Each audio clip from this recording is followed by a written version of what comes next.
Hi, this is Scott Fresener, developer of T-Seps and FastFilms. I'd like to talk to you right now about working with customer-supplied artwork that isn't very good. Now, the customer gives you the artwork and they aren't sure where it came from. They aren't sure if it's a web graphic or they aren't sure what they've got. They look at it on the monitor like this and they think it looks great. This is a real piece of artwork from a real customer whose complaint was there wasn't much detail in the faces. Now, I'm on the zoom tool right now and it appears from the distance there is some detail in the faces. Let's just zoom in and see what we have to work with. Now, this tells me right away this is a low-res file. You must know the file resolution. I don't care where the artwork came from, if it came from an ad agency or from a licensed printer or a licensed artist, or I don't care, it doesn't matter. I want you to know the resolution of the file. Let's go to the image pull-down menu, come down to image size, and this is a low-res file. This is 72 dpi and it's not very big physically. If we enlarge this file to the right print size, full size for a t-shirt, the resolution drops. I'm going to go ahead and upsample this file and you'll see the magic of sampling the file to the correct resolution. It won't fix everything, but it will help a whole lot. Let's make this file physically a little bit bigger. Let's make it 13 inches wide. The height will be whatever it is proportionally. Let's upsample the resolution for this color file to 225 dpi. I could go 300 if I wanted to, but for this image, and this is a not a very hard image, let's just make it 225. We'll say OK. Photoshop upsampled it, and it actually kind of zoomed into the black area. I'm on the zoom tool again. Let's go back to fit to screen, and let's see what we have now. Now we upsampled the file to 225, and even though the file is softer, we got rid of the jaggies, and we actually brought back what detail there might have been in the faces. Now some of the stuff around this, some of this junk in these areas, these are artifacts because this file was also a JPEG that we covered elsewhere. So we upsampled the file to the correct resolution. You must make the file the correct final resolution or the final size that you're going to print it on the shirt, and you must get the file to a correct resolution. And a good resolution for T-Seps is 175 to 250 dpi. The next thing you must do is check the color saturation. This again is a real sample from a real customer, and their complaint was that Santa Claus did not print very bright. And my response was Santa Claus is not very bright. His suit is pretty dull. Now, when T-Seps or any separation program separates images like this, it puts a lot of black in colors to make them pretty dull. So if a color is dull, the programs are going to say, well, I need to dull these down. I'm going to put some black in them. And we all know from printing that we get some dot gain. And even though T-Seps allows for dot gain, we're going to get more dot gain with the black, and this is just going to get muddier. We want to clean this up and clean the colors up, and the way we'll do that is to go to the image pull down menu and come down to adjustments and come down to hue saturation. Now we can do an overall saturation that will saturate all colors. Let's just see what happens there. We're just going to click on the slider and just saturate. I'm going to go to an extreme to make this thing glow. That's too far, but you can see that if we bring it to a level like that, now in all these windows in Photoshop we can check and uncheck what's called preview. So if I uncheck the preview button, there's the original, there's the saturated version. Huge difference, because now T-Seps will see the red that's cleaner, it'll see the greens that are cleaner, and it'll actually pull out nice clean separations. Now we can also saturate specific colors. We can go to the edit and come down to the what color we want. Let's just say we want to saturate the reds more. Click on reds, and now we can saturate the reds a little more, and we'll say OK. The important thing here is not be shy. Don't assume that because they gave you the artwork, this is exactly what they wanted. They want a nice, bright-looking print on a shirt, and if they give you dull art, they don't know that it's dull. They expect you to be the magician. Now, a common issue with any separation program is when you do a job like this and you print the job, you end up with little black pixels around the image. You end up with little black specks on the shirt. And the reason is it appears that this is white around the image, but this is not dead white around the image.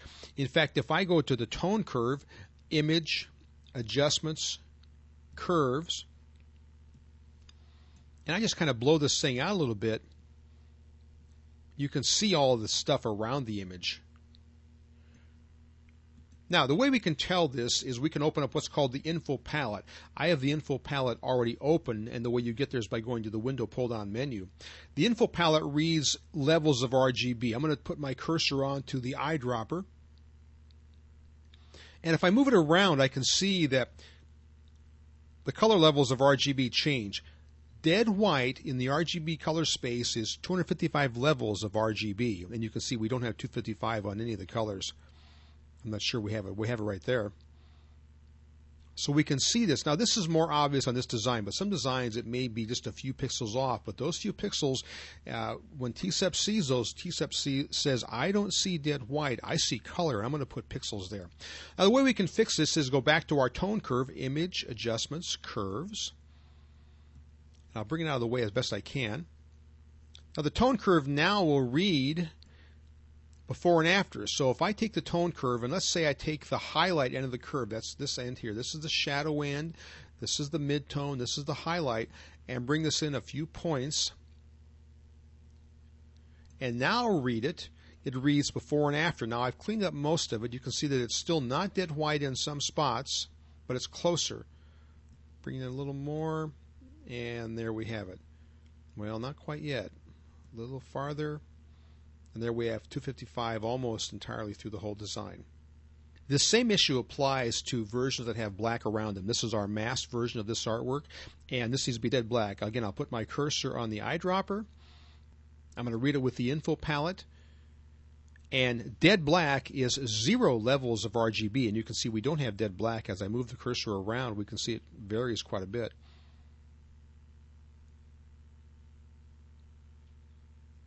This means that when I separate this design, T-Seps will see this as not dead black and may think it needs a little bit of white there to make this more of a gray, and you may get white pixels around your design.